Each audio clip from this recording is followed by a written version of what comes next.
Hi guys, in today's video I will rank every secret boss in Deltarune. This consists of Jevil, Spamton, Aram, the Roaring Knight, Jerson, Mike, and Pink, so let's get into the ranking.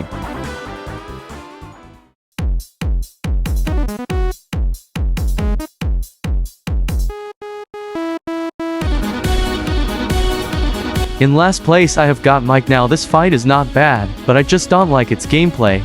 Now some may disagree with me, but here's why. Now my experience on this fight has been, in my opinion, has been very sloppy and tedious. This is because I play on Nintendo Switch and I use the D-pad, so it is partly my fault. I am aware that you can use your microphone to fight him, but that doesn't work on Switch, so it just makes the battle system used worse, and I just find it tedious. I like how we get 3 mics instead of 1, and how they all suit all the theories that we made.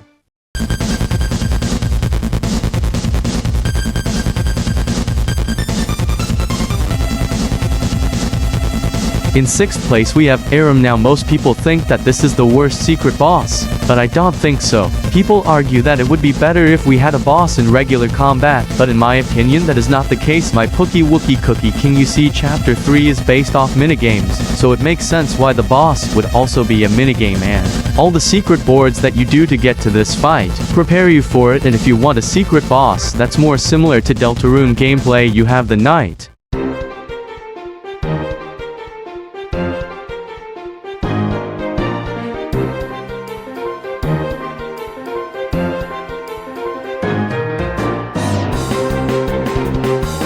In 5th place I have put Jerson. Now this might shock some of you, but let me explain. To start, it was a bit disappointing with Jerson being the secret boss, as I would prefer a boss similar to other chapters. And this boss is also early game instead of late game.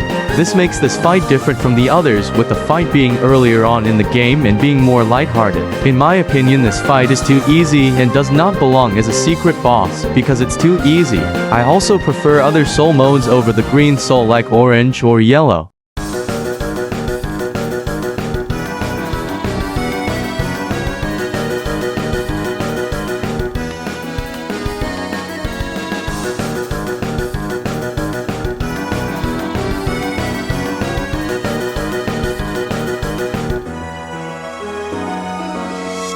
In 4th place I have put Jevil.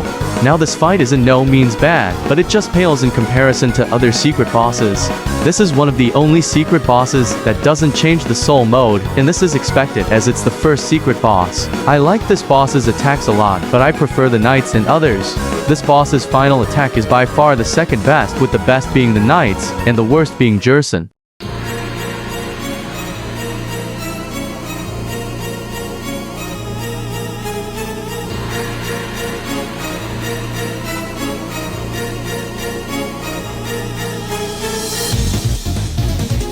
In 3rd place I have put Spamton Neo, and many people might disagree, but here's why. I just prefer the other fights, but I can give this fight something. I think it has the best story and build up. This is because Pink is lighthearted and the Knight is just the Knight. I like the soul mode used, and playing Undertale's Metaton fight without the big shots just feel weird.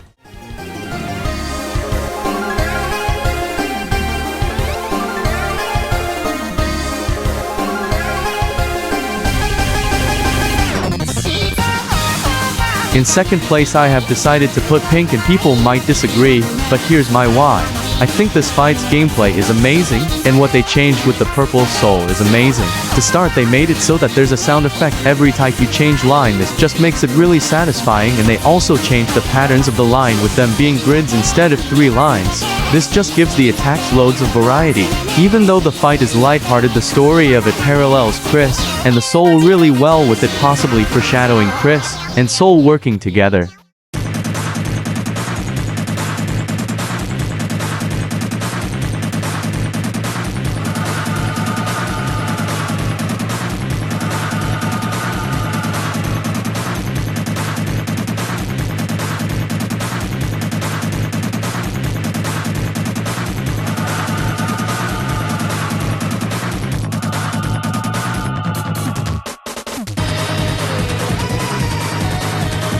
In first place we have the knight. Now this might shock some of you, but here's my reasoning. To start, this fight is by far the hardest out of all the secret bosses, with it being really intense, but one thing I like about the fight is how it contrasts with the rest of chapter 3.